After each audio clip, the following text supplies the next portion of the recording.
conversation going well in my mind is not a client saying, sure, I'll pay that fee. Conversation going well is a therapist saying my fee is going up to whatever, $250. And the therapist being able to hold their mind, stay present with themselves, continue to think clinically with their client, regardless of the client's interaction. This is Heard Business School, where we sit down with private practice owners and industry experts to learn about the business of therapy together. I'm your host, Michael Fulwiler. Tiffany McLain, welcome to the show.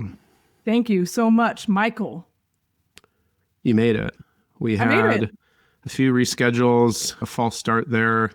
I think you had the wrong date. One time you posted on Instagram that you were coming on the podcast, and I saw it and I was like, are you coming on the podcast? I was coming. You just weren't there. It was a mistake on our end. Whoops. You're finally here. We're very excited. This is a conversation I've been looking forward to. I think I discovered you on Instagram, and whenever I see a therapist talking about money, I reach out. Every time. There's not a lot of therapists out there who are talking about money. So very aligned. Love your message. You have some opinions about money and fees.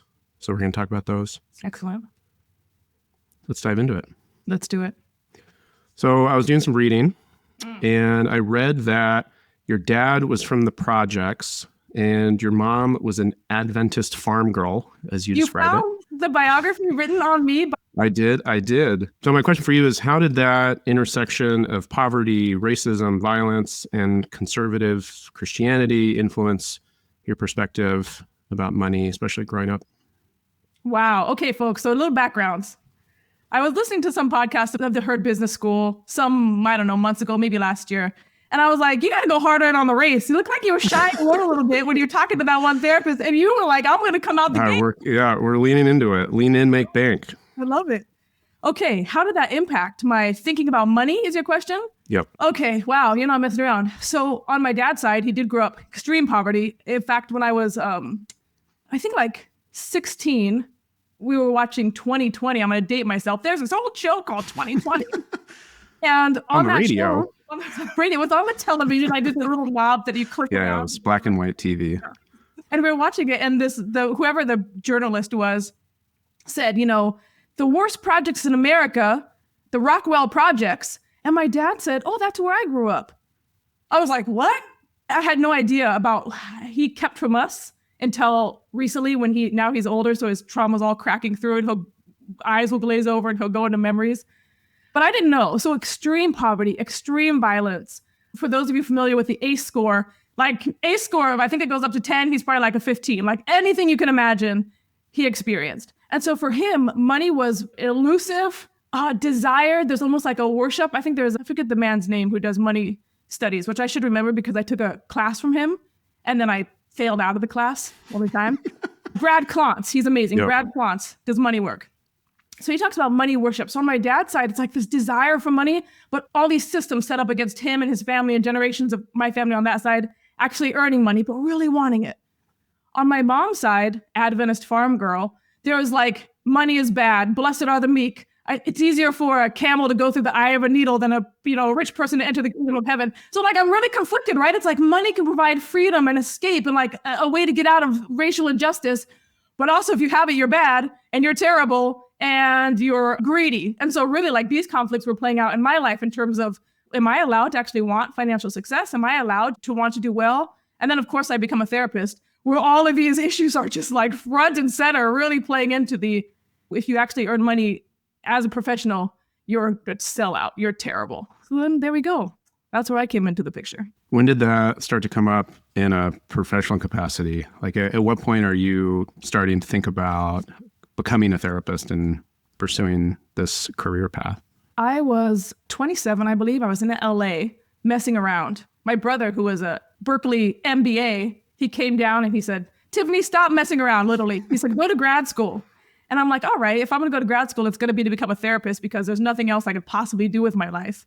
But in terms of the money, right from the beginning, when I was at my interview, I went to a state school because I wasn't rich. I'm like, I want to get out of this. I want to have a private practice. I don't want to have $200,000 in debt. So let me find what's the quickest, most efficient route to get into private practice. So I went to a state school. And I remember even at the interview, I remember saying, even though I knew I want to go into private practice and find a way to make good money, I can't say that here. So I really played up. I want to help people. I'm just in it for that. I do want to help people, obviously, but it's like I knew even then, even in the interview process, and I don't know how, that I shouldn't talk about my desire to have a private practice. I shouldn't talk about my desire to be financially secure right out the gate. Why did you feel that way? Oh, man. Why? I'm going to talk about the triple fold. You didn't even ask for this. The triple fold complex that comes up for therapists who go into private practice.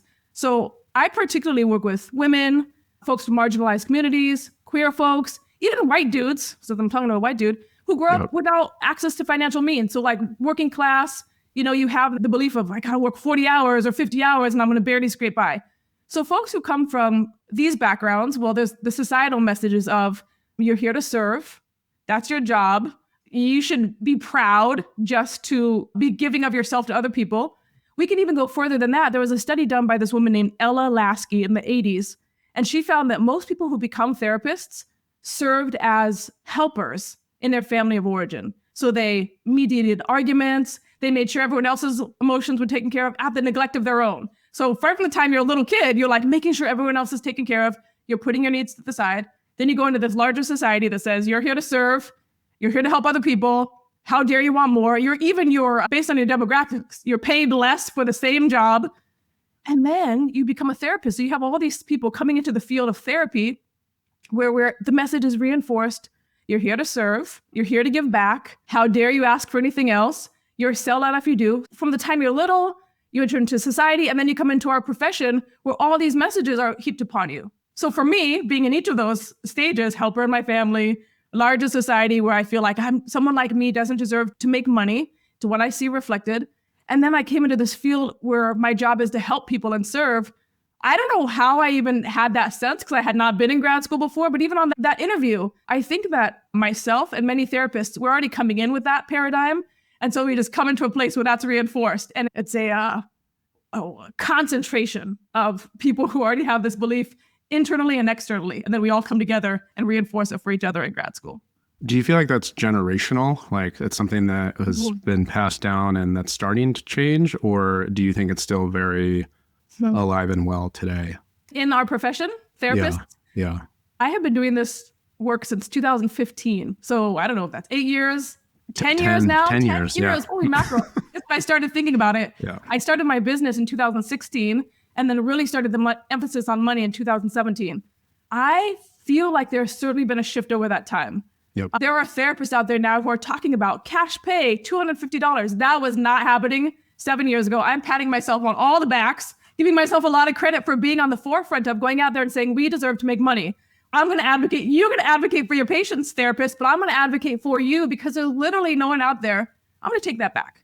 There was one therapist I found like 75 years ago. Maybe it was Casey Truffaut, and she had like Be a Wealthy Therapist. And I remember like a PDF Google thing, maybe back when the internet was just starting. She was talking about that, but it was not like she was the only one I ever found.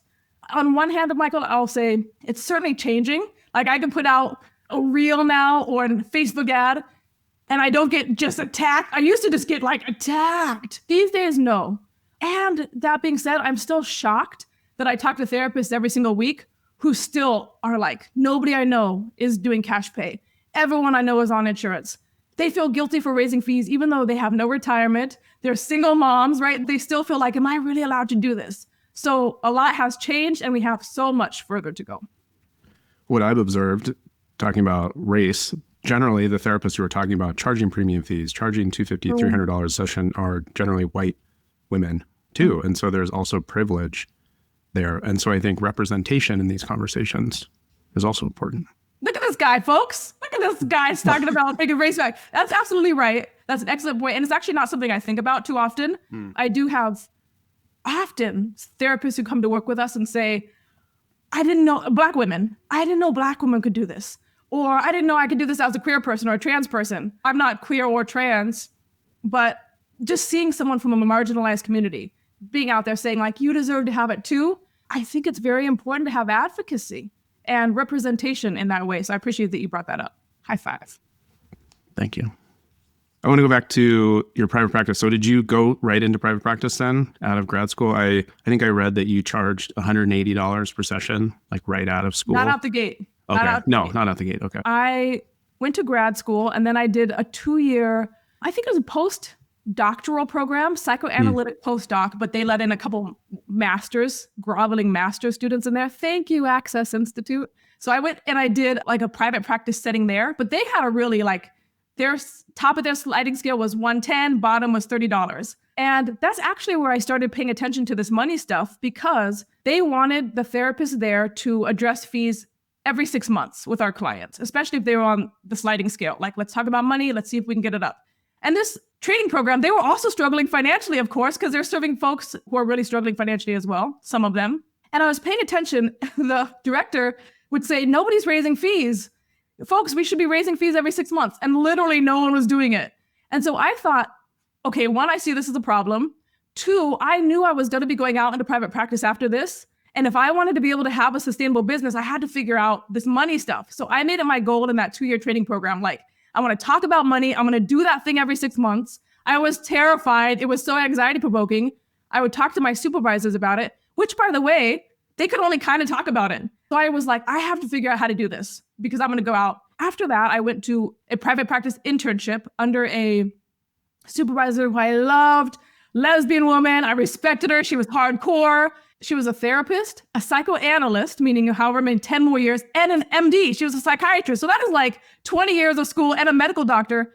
And her fees were $150. And I was like, even I can't charge more than her. So I came into private practice with her, under her, and set my fees at $140. And even then it was like, okay, I can't charge more. And I would take people lower than that. So even as I was trying to work on it, there was like this hierarchy. And like the people who are above us or more seasoned are like, if they can't even charge, or they're not charging more than $150, how can I? Even though I live in San Francisco, even though it's the most expensive city in the world at the time, it was wild. What are some of the wrong ways to set your fees?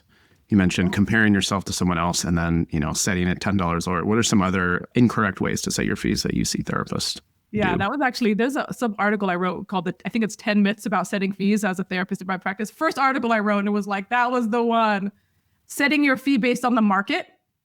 That's bullshit. Because no therapist is actually going out there and assessing the market. They're like looking on Psychology Today, seeing what the 3 people are charging. And then they're like, okay, I guess that's what I can charge. So like, don't assess the market. That's not the way to set your fee. And also you're not actually doing it, therapist. Another one is setting fees based on what feels right. Like, I just am going to go what like kind of feels right in my gut.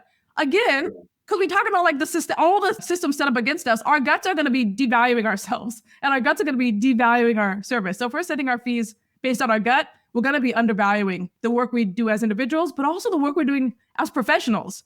I'll pause. I could go on, but. So don't set your fees based on vibes, you're saying. On vibes, Michael. Yeah, no. For our younger listeners, yeah. For the children in the audience. I would also say, don't set your fees based on what your colleagues are doing or even your own therapist or supervisors. I say this because we don't actually know what anybody's situation is. There are so many therapists who have partners or spouses who are making the main income, or they come from generational wealth and we just have no idea. I have a good friend who, in my mind, we're in a similar like class or income bracket. And one day she casually mentioned that her parents had been giving her $35,000 a year her whole life. Just like, that's part of just what she got. And it was nothing, that was just known. So therapists, don't look around at anyone. When you're setting your fees, don't look at other people to determine what your fee should be, because we know nothing about what their lives are like. Something else I've heard you say is if you look at someone's website or Psychology Today, the fee that they have listed may not be their actual fee. They may have raised their fee and they just haven't updated their website. So it may not even be accurate either.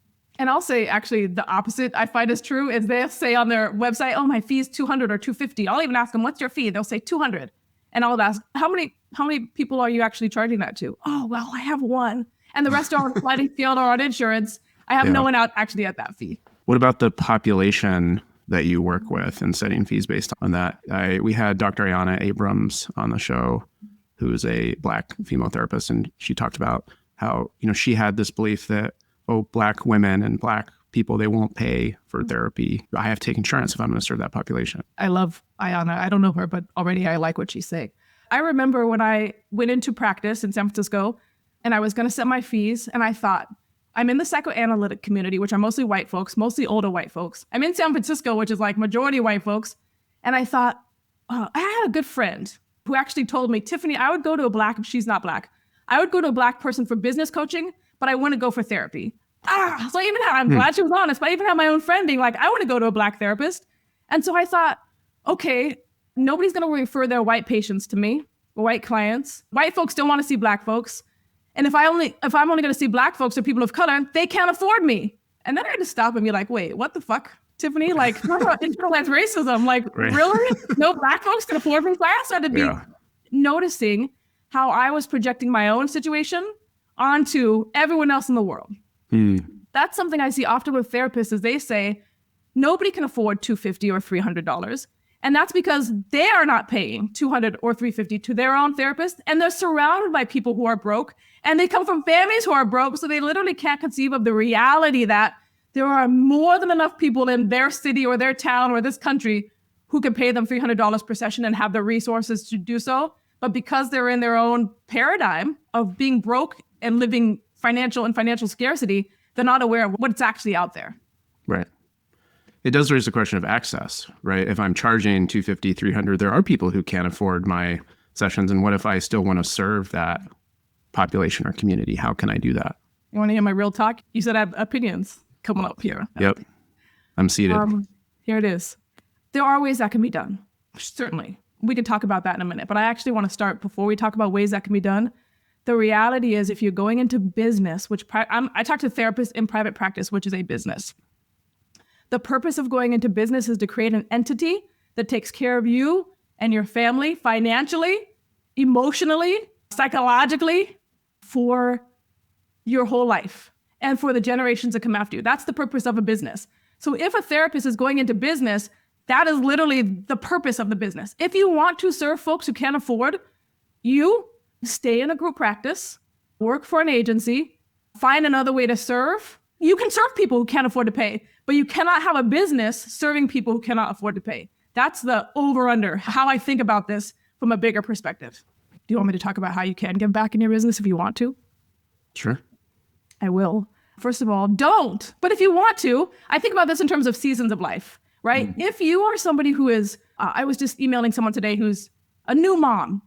You know what it's like, new parenthood. Like, that's not the time to be offering a sliding scale when you're burnt out, overwhelmed, you don't have enough money to pay your bills. That's not the season of life to be serving. Any therapist in private practice has already served thousands of hours. That's what we actually have to do as part of our licensure and training. We've already done thousands of hours. And my guess is, even before going to grad school, you've done years of low fee, low wage work. Way more than most people who work in corporate America. You've done your season of service. Now you're in a season of wealth building, personal security, building up your retirement, making sure you can take care of yourself and your family.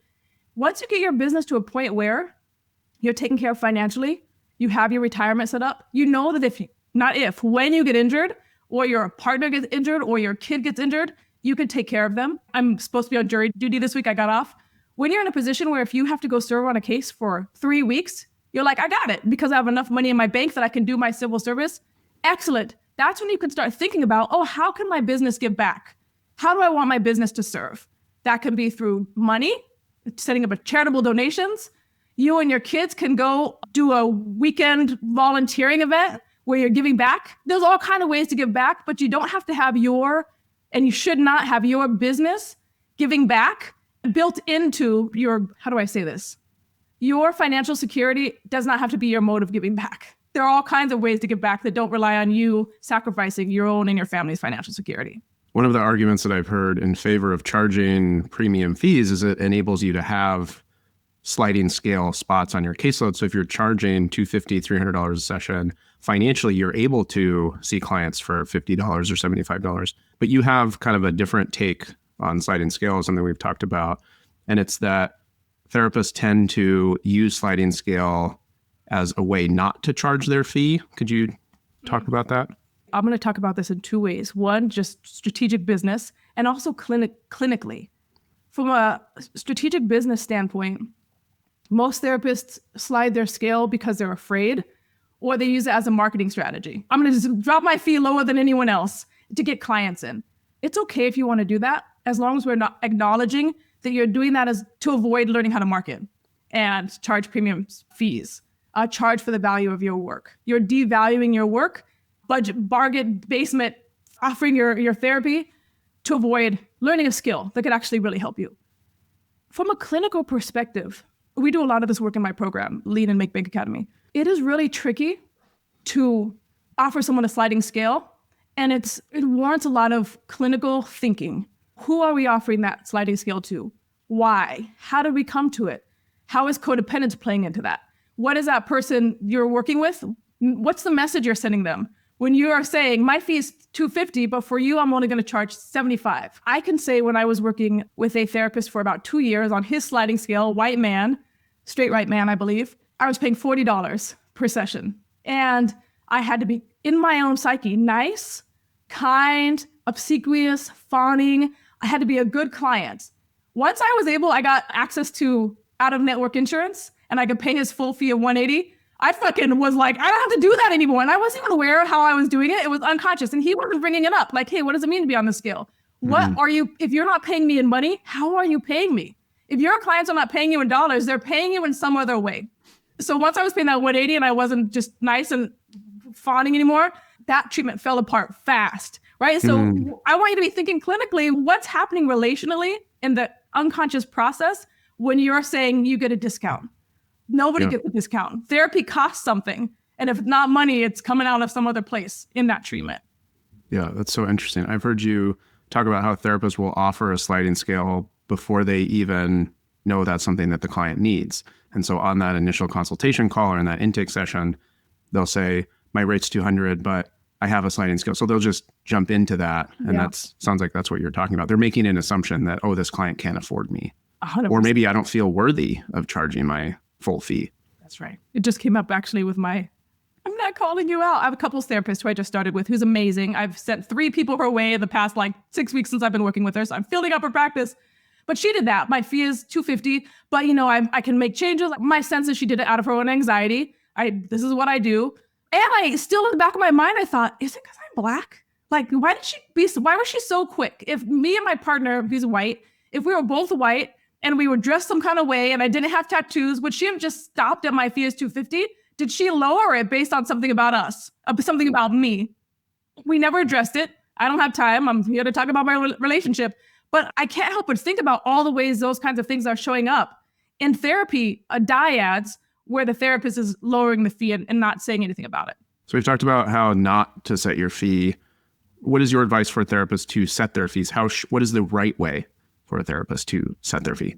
As an analyst, I'm like, everything is gray. What's really right? Everything's nuanced. In this situation, I'm like, there is a right way to set your fee, which is setting it based on the reality of your financial needs and your desires. We have a fun with fee calculator. I'm sure you'll link to it in your show notes. Yep. Folks need to know, what are their bills every month? And even here, if you therapists are like, I'm not quite sure how much my bills are every month, or I'm not quite sure what my financial situation is, this is an amazing practice to start getting in touch with reality. I think about money as our relationship to reality, which is there are clear things that have to happen in our lives. We can be mad about it. We can raise our fist, like time. I tell my son, you got to be ready by 9:45 because we got it, or 6:45 because we got to get ready for school. And he's like, I hate time. Time isn't real. It's like, look, man, we're going to have to go to school. And he'll just try to turn the clock. This morning he was trying to I'm like, you can turn the clock there, but I still have it on my phone and it's still on the oven. Time is continuing forward, even if you change that clock. And he was so mad. It's true. And so therapists need to understand what's the reality of their financial situation. But then I also encourage therapists to dream. What do they want? Do they want vacations? Do they want to be able to pay off their student loans? Do they want to be able to have retirement so that they're not having to work till they're 110? Do they want to have a safety cushion for when the inevitable sickness happens or life happens? Build that in as well. What do you want for your kids? I then have therapists with this calculator determine how much time they want off every year and how many hours they want to work a week. Most therapists don't do good work, just to be honest, seeing 25 or more clients a week. I haven't found very many therapists who can really show up fully and present and psychically, there when they're seeing that many people. So in your ideal situation, what would your work be like if you were seeing 15 clients a week, 12 clients a week? You get really honest with yourself about that, plug it into this calculator. The number that comes out, that's your fee. It doesn't mean that's your fee tomorrow, but that's literally the fee that you need to be working towards in order to actually take care of your life. For therapists who are listening, who are nodding, and maybe they're driving, and they're like, yes, Tiffany, this is what I want. How do you raise your fees? What are the best practices to follow when raising your fees, from thinking about, okay, how much do I want to raise it by? How do I bring that up with my client? Can you walk through that process and how you help therapists to raise their fees? Yeah, this is so simple. The way you do it is once you have your fee, let's say it's $250. That's the fee I have to be charging. And right now I'm on insurance panels and my clients are paying $125 or maybe $180, and they need to be paying me $250. In reality, the way to do it is to say, Betty, I just want to let you know as of September 1st, my fee is going to be $250 and we're going to be doing weekly appointments. I'm only going to see people weekly. Then you shut your mouth and Betty will have a reaction or not. Betty might say, great, I'm down. Betty might say, what? How could you? Betty could say nothing. And then in the next session, you could start hearing material that's relating to that. That's all it is. Now, the hard part of that is all the unconscious stuff that therapists are bringing into the situation, which make that impossible to do. Some therapists do that. Therapists sometimes listen to me for years or only listen to me one time and they say, that makes sense. And they go do that thing. For any therapist who cannot simply say, oh, I need to be charging $250 to take care of my family and my health, let me go do that. For any therapist who can't do that, we're just going to be in touch. You could reach out to me, Tiffany at Lean and Make Big. I'll help you out because there's so much stuff underlying that's keeping you from being able to simply do what you need to do in order to have a business that functions. Being a therapist is about helping people, not crunching numbers. But when you're running your own practice, managing finances can feel like a full-time job, one you never trained for. That's where Herd comes in. Herd is the financial management platform built just for therapists. No more cobbling together spreadsheets, DIY software, or expensive accountants. With Herd, you get bookkeeping, tax support, and financial insights, all in one easy-to-use platform. Herd was started by an accountant and a software engineer who understand the challenges you face as a business owner. Our mission? To make it incredibly easy for therapists to manage their practice as a business, build wealth, and stay focused on what matters most, their clients. Join thousands of therapists who trust Herd with their finances. Schedule a free consultation today at joinherd.com/consult. Something that makes that conversation difficult that I've heard is that you know a lot about your clients. You know about their financial situation. You know that they may not be able to afford this higher fee, and you have a relationship with them. Maybe you've been working with them for a while. How do you navigate that when it's difficult? Like, it sounds simple, right? Yeah. You're bringing up, this is the clinical work. I'm like, how do I talk about this in 5 minutes or less? Okay. Many therapists, just real talk, do really shitty work. And what I mean by that is they want to be nice. They want to be the supportive therapist. They want to be the good object for their clients. What they're often avoiding is the reality of their needs and also the reality of grief, loss, mourning, separation, individuation. There's a lot of clinical work that comes when your clients are faced with reality. And we can even take this into a marriage, a couple. There could be one member of the couple who has realized they've been putting aside their needs in order to take care of the other member. Mary and Natasha. Natasha has learned to function in the world relying on Mary doing all of the work, all of the emotional labor and cleaning the house. I don't know who's Mary or Natasha. Natasha might at some point say, I'm not cleaning the house anymore. I can't do it all and still function. That's going to have an impact on Mary. Mary's going to have to learn and grow and change and suffer. And if Natasha's going to fully be human in the world, that's what has to happen. If they're going to stay in a relationship, it's actually a gift to Mary to show up honestly and say, here's what I need in order to keep being in this relationship. And Mary, and I'll be here with you, Mary, fully for your anger, for your sadness, for all that it brings up in your attachment wounds. I'm going to lean into that as your partner. People pay attention in my business to the make bank part. Make bank. Tiffany, what a scammer. But the lean in part is actually what's more important and where our therapists really experience profound change, which is one of the things we can give our patients or our clients that most people cannot is the ability to sit with them even when we're the ones causing them pain.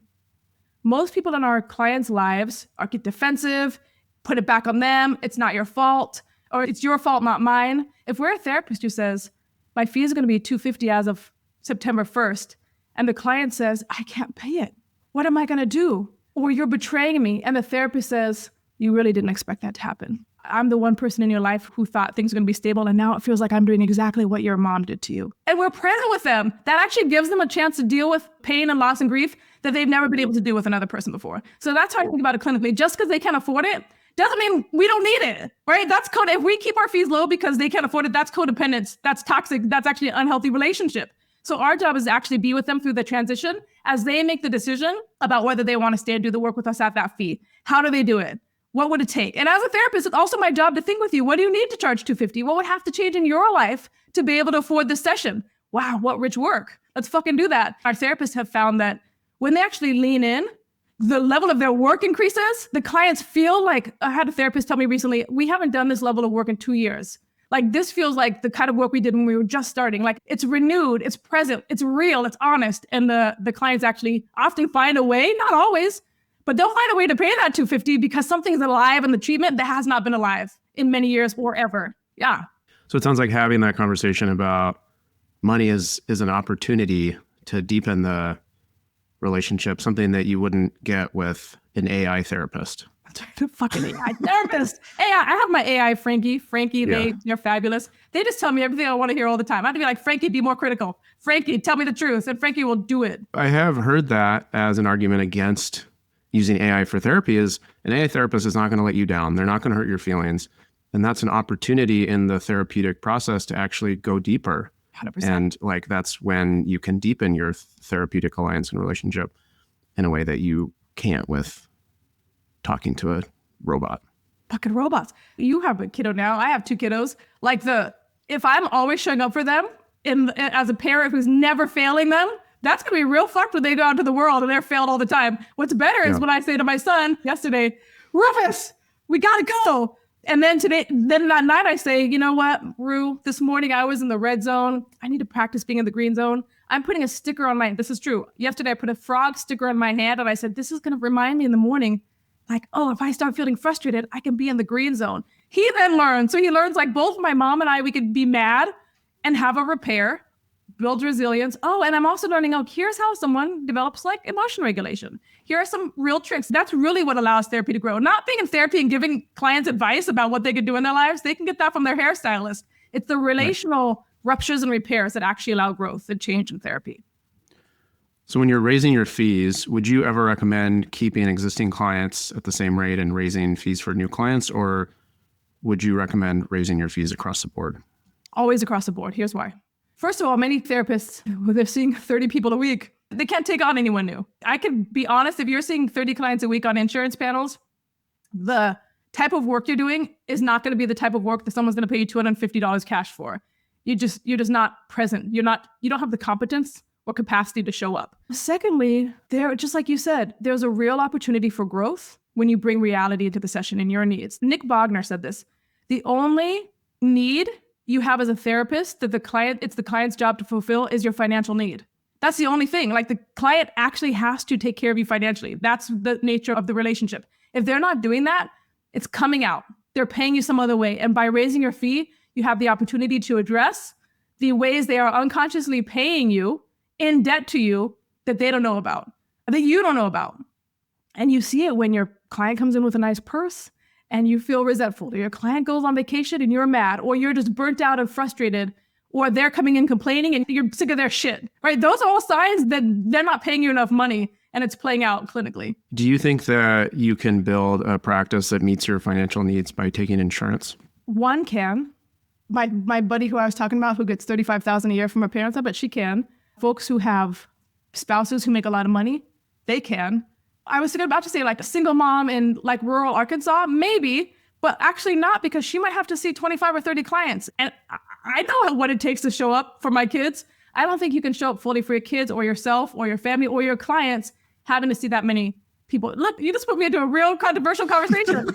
Can any therapist take insurance clients? Here's what I'll say. If you can see fewer than 20 clients a week, probably closer to 12 or 15 insurance clients, and for whatever reason, your financial situation is such that you can easily afford to pay all your bills, go on vacation, show up fully, then yes. If you have to see upwards of 25, 30 more people, then I don't think so. I've heard you say on Instagram that if you're white, if you come from money, if you have privilege, like take insurance. You're the ones that should be taking insurance. And those are typically the people who aren't taking insurance. Shit, that's right. I think it's only rich therapists, only rich people should take insurance as therapists. Yeah. Hot take.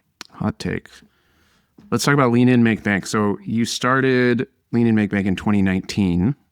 I actually started in 2017. 2017. My facts are wrong. Your facts are wrong. You do a lot of research. We need a fact check. It's just, I'm the research team. All right. I think I actually started running the program, the Lean In, Make Bank, in 2017. I formed the business officially. So the business was Hey Tiffany before that. What a terrible business name. Also, Lean In, Make Bank, terrible business name for therapists. I started this company in 2019, but I've already been running the program for 2 years by then.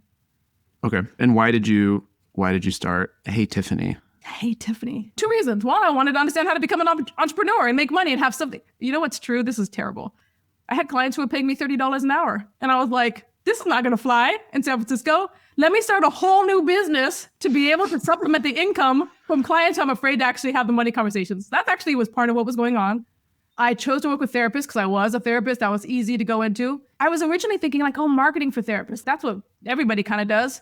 But over and over again, I was paying attention to this money stuff, this fee stuff. And I'm like, there's literally no one who's talking about this. And it's a problem that every single therapist I talk to has. And nobody's addressing it. So let me actually go into this area and see what we can discover here. And how has the business evolved over time? Can you walk me through what the business looks like today in terms of membership and courses and things that you offer? Yeah, it's really interesting. So I've done added offers, taken away offers, done a lot of different things over time, but I've always had this since 2017, this one core offer, Lean In, Make Bank. Back in the day, I did 5-week sprints. You join LIM, you have 5 weeks to raise your fees, weekly sessions, no cancellation policies, get it done. In 2020, we changed it to a 6-month program, maybe a year. Now it's 6 months. We have a ton of support. So we walk people through, here's how you do it. Here's how you raise your fees. Here's how you address your policies. Here's how you actually understand your unconscious money anxieties that are getting in the way of both the money you're earning and your clinical work. We've also this year added the marketing piece, which people have been asking me for years. And I'm like, no. Finally, I'm like, fine, I'll do it. So now we also help like therapists. How do you actually find these premium fee clients? How do you work with them? What's different about working with these folks? We have 5 monthly calls. My program is underpriced, Michael. Let's talk about that. Yeah, you should raise your fee. We have raised it. So we've actually raised it $1,000 this year. We raised it over the past couple months to $5,000. But we have, I teach in there, marketing and mindset. We have mentors who have gone through the program successfully and gone from, both of our mentors now on all insurance panels. Now they charge $250 cash pay, they're full. So those folks are in there. And so we really like handhold with our therapists through this process of like, how do you actually do it? How do you actually go from 30 people all on insurance. I don't know what I'm doing. I'm burnt out and stressed to like, I'm seeing 12 people at $250 and I have my life back. That's what we do over there. Are there like specific success stories that stand out to you that you'd be willing to share? Look at everybody get on the Herd Business School podcast. What a fabulous platform. We actually have a podcast called The Money Sessions. Mm-hmm. We have like this fabulous guy from Herd who came over and was on an interview there. Mm-hmm. Andrew. Yeah, but most of our not me. Not you. We tried to be you. You're like, I'm not going to do it. No. I'm busy. Yeah. I'm busy. I know I got things to do. We have over 100 episodes that are therapists telling their stories. And most of them are our students of how to get from every kind of story you can imagine. Any therapist is like, well, that would never work for me because, I'm queer and my partner's trans and I only want to work with LGBTQ youth. I'm like, that's Shawnee Cena. We have that story, right? Or just any story, single moms, primary breadwinners. So one story that really stands out to me, Audrey Shane. Do you know Audrey? Has she been on your podcast? You need on. Not yet. Okay. Audrey, she came on, so she joined LIM, my program, because she had a spouse who was a police officer. And she told me, I think it's something like 50% of police officers have heart attacks by the age of 48, as compared to something like 1% of the general population. And she's like, I have to retire my husband before he has a heart attack. Like, I can't do this. So that was her goal. Like, how do I build a private practice where I can retire my husband? She has twins. I don't know if she has 3 kids or just the twins, but like, so she's a mom. She wants to retire her husband. She came in the program and she was able to do that. She was able to retire her husband, raise her fees, get honest about what she needed. Her husband ultimately went back to school, and she's still supporting the whole family as her husband's moving into another profession. So like so many women who become primary breadwinners, who surpass their husband's income, single moms who find a way. I think it was Rashida who, she travels all the time, but she traveled to Mexico with her son over COVID because she raised her fees enough to have the income to be able to do that. So just so many stories that are blow my mind, get me all teary all the time, and make me be like, how did they do this? How did I help people do? Like, I'm often shocked that by the results our students get consistently. That's amazing. And you do a great job sharing those stories too. So definitely recommend checking out that podcast. At Lead and Make Bank, you have a 4-step framework. Can you walk me through what your 4-step framework is that you walk therapists through? Take people through, yeah. The first is, it's called Your Society. Your Society. And it's actually about helping therapists understand how to be in community with other premium fee therapists. What I found, the reason I started with this module, is so many therapists, when you see someone, we see our colleagues charging $200 or $250, we can feel envy, hopelessness, disappointment. Like that's something they can do, but I'm never going to be able to do it. So we actually have a very clear process for helping therapists understand how to think differently about their successful colleagues and how to actually be in connection and community with them versus envy or despair. We also have a very clear process. I hear from so many therapists who are like, this is the most amazing community I've ever been a part of. We have a very clear process to help therapists get help without dumping on each other. Therapists, when we have a hard time, when we have a question, we process, dump, and then our reader is left, or the listener is like, I don't even know what I'm supposed to do. We really help therapists understand how to think clearly, think critically, and ask questions in a way that allow them to actually get the help they need. So that's like the foundation. After that, we do the mindset work. What are the unconscious blocks that are keeping you from being able to move forward and address your money, both personally, but also societally? So those are the first 2 modules. That sets you up for implementation, which is module 3. Okay, so you're now surrounded by people who are helping you do it. You now have understood some of your unconscious money stories that have kept you stuck. You understand how it's impacting your clinical work. Now you got to go out and do the fucking thing. So in that module, we actually have you have the fee conversations with your client. You have full support from us. You have scripts. I don't even like scripts, but I give people scripts so they can practice. You have office hours to come in and like play it out, but you're going to do it. You're going to tell your clients, I'm leaving all insurance panels by September 1st. I'm going to raise my fees to $250 by September 1st. And you have us all there to be like, here we go. What happened? Try it this way the next time. And then module 4, once you've done that, once you've actually had the fee conversations, then you can actually start addressing premium fee marketing. So here's what we do to actually get folks and work with folks who are willing to pay you $250 per session. But we don't let you do that until you've actually done the work in your practice. We see so many therapists who are like, I want to learn how to market. Meanwhile, they're seeing 30 people in their practice who are paying them 25 cents. It's like, you're not going to be able to go out and market effectively when you're burnt out and overwhelmed. So let's actually pare down your practice in our program. Maybe you're seeing 30 people.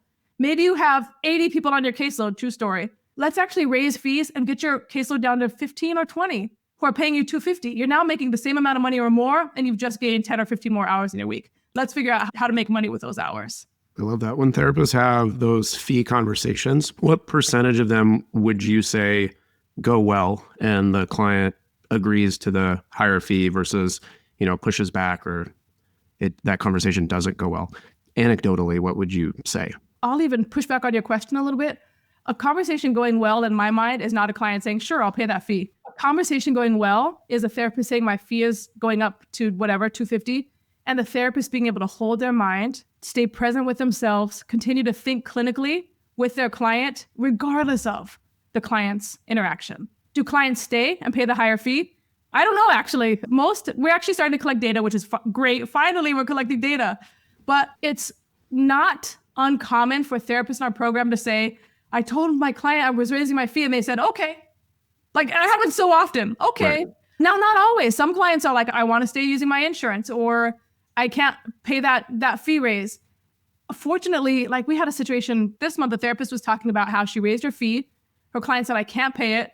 He left and he came back a month later and said, I'm going to do it. Right. So like if we're doing the work well and really showing up clinically and thoughtfully, you would be surprised at how often your clients have the resources to pay and you just have no idea because you've never actually brought it to the table. I asked because my expectation is that we probably overestimate the pushback that we get from clients, whether it's my consulting fees or I remember being at the Gottman Institute and it was a big discussion and fight about should we raise the cost of our couples workshops, because it was, I think, $750 for a weekend for like 10 years. Like the price didn't go up.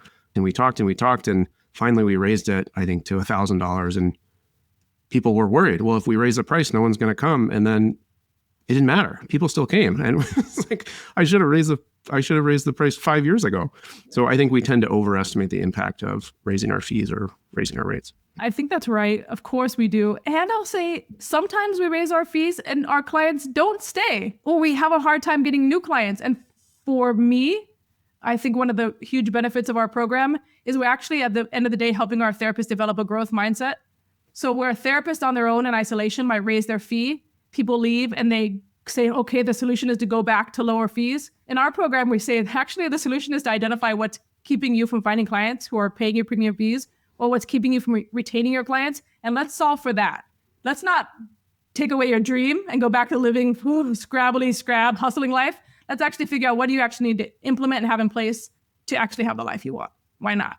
I think it's a huge thing. I don't think we've talked about scarcity mindset, but yeah, this idea that if I raise my fees, I'm going to lose my clients and then I can't get new clients. And now I'm going to have to go back to my lower fees, when in reality, it just shifts the type of clients that you work with, because there are people out there who can pay those premium fees. Maybe they're not your existing clients, and that's okay.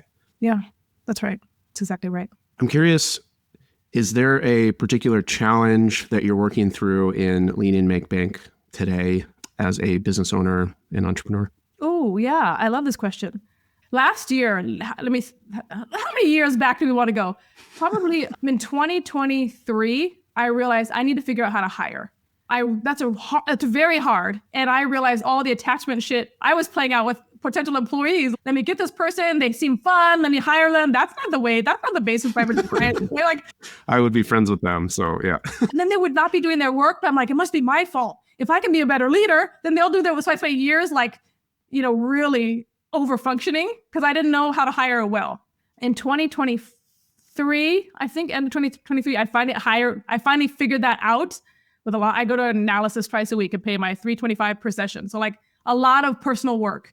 And we hired Maya, who's our operations person. They were amazing. I went against all my instincts to hire them. Everything that I'm like, I should hire these two people who are sending me thank you letters and dancing. Wait, let me try to do something different and hire this person who seems very thoughtful.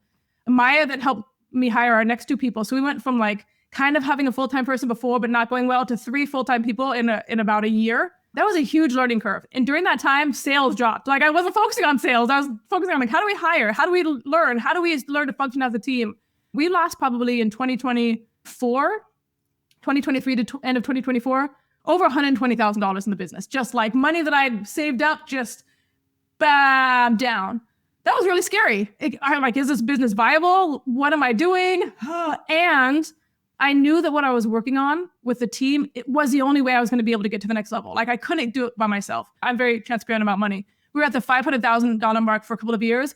I'm like, we can't go past this in the way that I want to, which is with freedom and flexibility and showing up for my kids, if I'm the only one who's really invested. Finally, this year, we ended up investing, I think, $18,000 to work with a coaching company for 6 months, a business company, to help us with sales and marketing, messaging, all of that.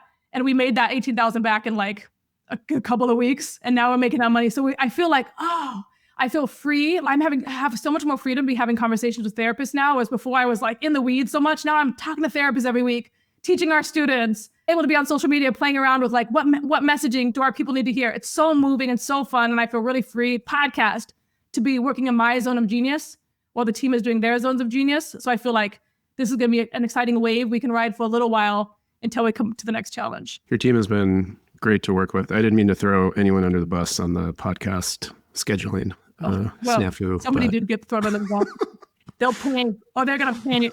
Someone's getting fired. You're a real persecutory on my team, as you can imagine. Oh, that's awesome. I think that's something a lot of group practice owners will resonate with. I mentioned this on the show, but I've talked to group practice owners about the challenges of expanding from solo to group practice. And my assumption would be that it's all about getting clients, and you have to do more marketing, and that's tough, but it's really about hiring and people. And if you hire the wrong person, how to have that tough conversation, how to let someone go, that's the stuff that you don't really think about as a business owner as you're thinking about growing. And yeah, you want to scale and make more money, but in order to do that, unless you're building software, then you need people. and people management is tough. I have been somebody who I live very much outside the box for a lot of reasons we won't get into because how much time do we have? But I will say I have not known if it's possible to build a business in the way I want to, where I have emotional freedom, spaciousness, ease. I see business owners who scale quickly or even scale slowly, and they're just burnt out, not showing up for their relationships, terrible parents, using their business to avoid. And I'm like, I'm not building a business that way. I'm not going to be working my ass off. I don't want to do it that way. So I've been trying to build it in a way that continues to afford me ease and spaciousness and freedom. I don't know if that's going to work. And also to be able to pay our team members well. Like, I don't actually know. I know that I could go and pay people a little bit of money and, but I'm like, okay, I want our team members to have benefits. I want them to be paid well. I want them to have a work-life balance that's really good. It's kind of like order of operations. It's probably not the smartest order of operations. Like, a lot of capitalism, like you take advantage of people and you burn them out and then you move. I'm like, okay, if I don't do it that way, if I don't want to burn myself or my team out, can I still grow a business? I don't know the answer to it yet, but that's the experiment. I cannot sacrifice certain values. I'm very much in integrity. I don't have a lot of moral codes, I don't think, but I'm very in integrity. Like I have to build a business in integrity and it costs me. That costs me. And ultimately my life is wonderful. Like my day-to-day life is wonderful. So it's like, that cost me money, but man, emotionally, it's really nice. Love it. Thanks for sharing that. We are getting to the end. Unfortunately, this has been amazing. We'll have to have you back on. So much more to talk about. I have a few rapid fire questions to close us out. How much money is enough money for you? For me or for anyone? For you. Enough money. I have enough money actually right now. I want more, but I can pay my bills and I can live my life. Who is someone who has influenced your views about money? I'll just say Ramit, because he talks about money so much. Ramit Sethi, who I actually went into business because of him. Love that. What advice would you give to therapists struggling to charge no-show or late cancellation fees? There is a wealth of knowledge and insight and transformation in the act of learning how to set boundaries with your clients. You setting them yourself first and then enforcing them with your clients. You're going to come to know things about yourself that have ripple effects across every aspect of your life. What's one thing therapists need to hear right now? The fucking economy, the political situation, it's always going to go up and down. I want every therapist to create a practice where life is going to life and you're secure and safe and easeful and can show up fully for yourself and your family, regardless of what's happening in the world. That's your responsibility. As a therapist, you don't have to do it alone. We're here to help, but that is your responsibility. Finally, what's one thing you want therapists to take away from this conversation?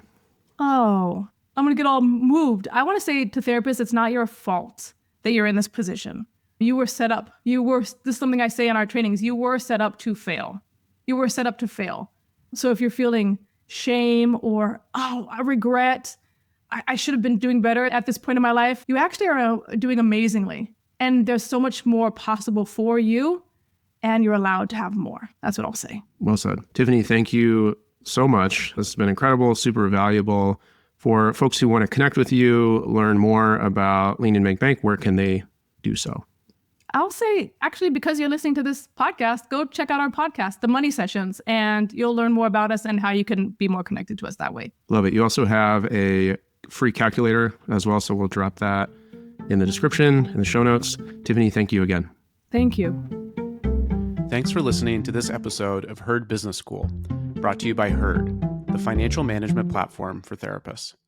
To get the class notes for this week's episode, go to joinherd.com/podcast. And don't forget to subscribe on YouTube, Apple, Spotify, or wherever you listen to podcasts.